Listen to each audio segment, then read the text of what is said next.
दोस्तों नमस्कार। आज की कहानी है बेटा बहू आज सुहागरात में भैंसों के तबेले में सोएगी। आशा करता हूँ आप सभी कुशल मंगल होंगे। तो आज की कहानी शुरू करने से पहले जो भी चैनल पर पहली बार आए हैं या जिसने भी अभी तक चैनल को सब्सक्राइब नहीं किया है तो चैनल को सब्सक्राइब करें और घंटी का बटन दबाकर ऑल का आइकन जरूर प्रेस करें ताकि हमारी कहानियों की नोटिफिकेशन आप तक सबसे पहले पहुँचे। तो चलिए शुरू करते हैं आज की एक नई कहानी। चंदन की नौकरी पीएन की पोस्ट पर दिल्ली में लगी थी। देहाती इलाके में दिल्ली की नौकरी को बहुत बड़ा माना जाता है। चंदन के परिवार में इससे खुशी की लहर दौड़ गई। चंदन अपने 7 भाई बहनों में सबसे बड़ा था। उसकी 2 छोटी बहनें भी थीं, रूपा और दीपा। चंदन की नौकरी दिल्ली में लगी तो उसके लिए देवकी का रिश्ता भी आ गया। चंदन गरीब घर से था। देवकी भी बहुत अमीर घर से नहीं थी, परंतु चंदन के घर से बेहतर स्थिति थी देवकी के घर की। चंदन की दिल्ली में नौकरी के चलते देवकी के घर वालों ने उसका रिश्ता चंदन के साथ तय कर दिया। देवकी जब ब्याह कर ससुराल आई तो शादी के बाद पहली मुलाकात उसकी सास से हुई। सास के पैर धोने की रस्म अदायगी के समय सास की फटी एड़ियों को देखकर देवकी ने मुंह पिचकाते हुए मन ही मन कहा, न जाने किस जन्म के पैर धुल रही हूं, मेरा तो नसीब ही खराब है। देवकी की सास कांता जी बहुत ही सरल स्वभाव और साधारण महिला थी। उसने देवकी को अपने गले से लगा लिया।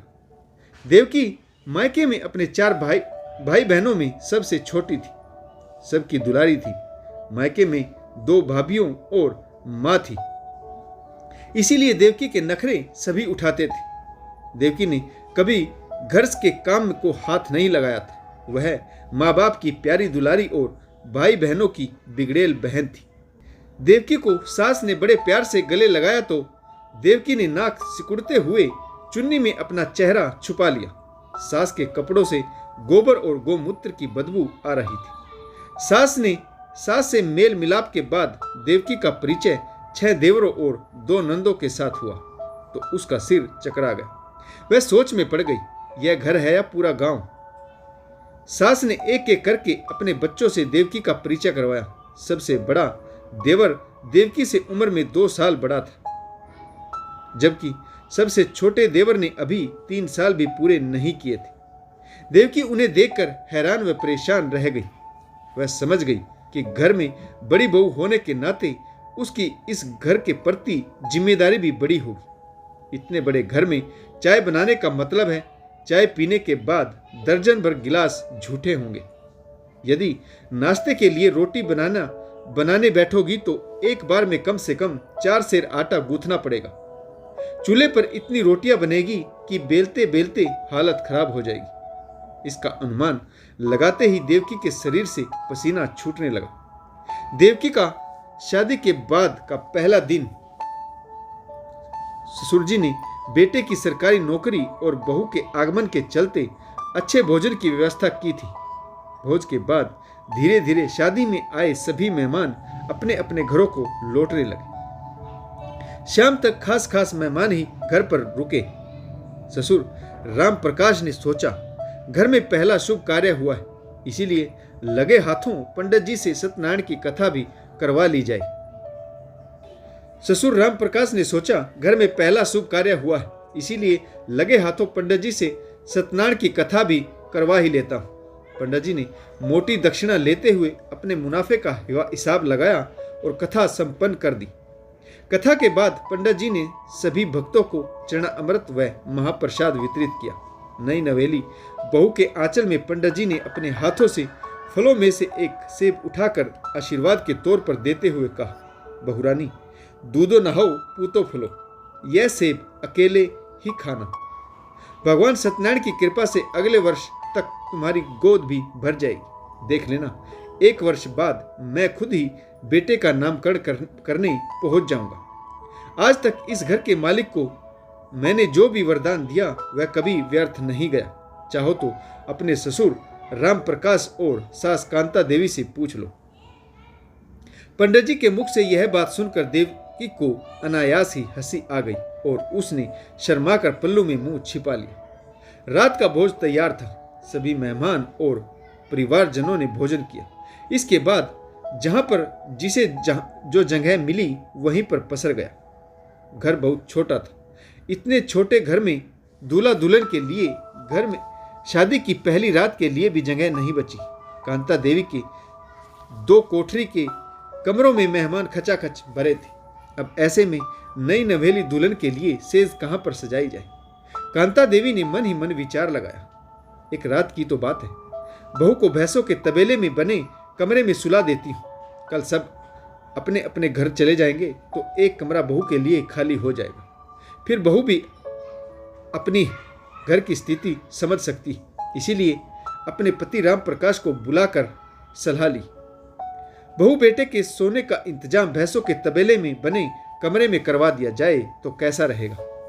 राम प्रकाश ने भी पत्नी की बात पर मोहर लगा दी। कांता जी ने अपनी बड़ी बेटी रूपा से कहा, अरे ओ रूपा, जाकर अपनी भाभी को भैंसों के तबेले में बने कमरे तक छोड़ कर आ। बेचारी सुबह से थकी हुई है, अब इसे थोड़ा आराम करने दे।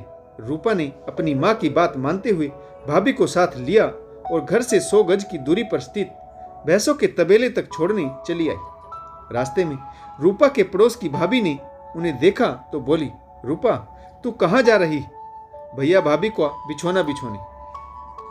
चल, यह सब काम तो भाभियों और सालियों के होते हैं, तू घर जा, मैं तेरी नई नवेली भाभी को भैंसों के तबेले तक छोड़ दूंगी। रूपा की उम्र तब लगभग 12-13 साल रही होगी, उसमें भी अभी बचपना था। अपनी भाभी को पड़ोस की भाभी रोशनी के हाथों में सौंपकर आधे रास्ते से ही घर वापस आ गई। भैंसों के तबेले में पहुंचकर रोशनी ने तबेले के किवाड़ खोले और नई दुल्हन ने जैसे ही तबेले में प्रवेश किया तो सभी भैंसें अपनी जगह पर खड़ी हो गई। नई दुल्हन के कपड़ों की चमक को देखकर इधर उधर सूंघने लगी। उनकी देखा देखी बैलों की जोड़ी भी नई बहू के सम्मान में खड़ी हो गई। भैंसों और गायों के बछड़ों ने भी नए आगंतुक को देखकर मिमियाना शुरू कर दिया। रोशनी ने अंधेरे कमरे में बल्ब जला दिया और देवकी से बोली, तू तो बड़ी खुश नसीब है बहन, जो पहली रात भैंसों के तबेले में ही सही मगर चैन से तो गुजर पाएगी। तू रुक, मैं अभी बिस्तर ठीक कर देती हूँ। रोशनी खाट पर पड़े बिस्तर को ठीक करने लगी। देवकी और रोशनी की नजरें टकराई तो दोनों एक दूसरे की तरफ मुस्कुरा दी। रोशनी बिछोना ठीक कर रही थी। तबेले से गोबर और गोमूत्र की गंध आ रही थी।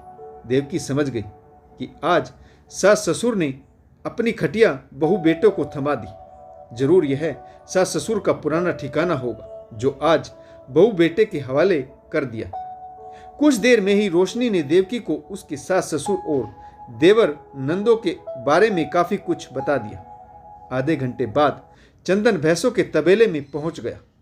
उसने बहन और पत्नी को इस तरफ आते देख लिया था।